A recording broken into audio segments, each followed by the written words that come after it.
All right, let's do this card trick, Corey. See what you got here, buddy. Okay. I want to put this card somewhere that will stay. All right. Hopefully that won't move. So I'm gonna push it in there nice. Okay, it's in there pretty good. All right, what you got? Okay. So the cards are all mixed up.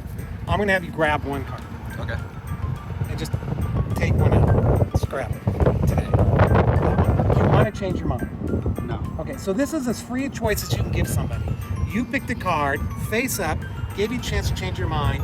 Now there's only one matching card in the deck for each card. So there's only 2 black queens, only 2 black tens, 2 red threes, right? Right. So the only other card would be a queen of spades that would match yours.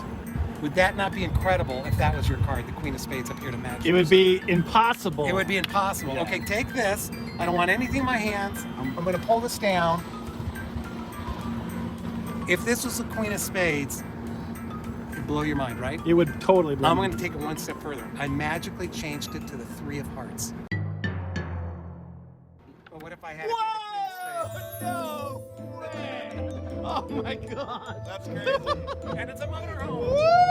Woo! Man, that's good. My pleasure. We are so impressed, sir. Are you going to remember me when I come I will visit you? remember you Yeah. for sure.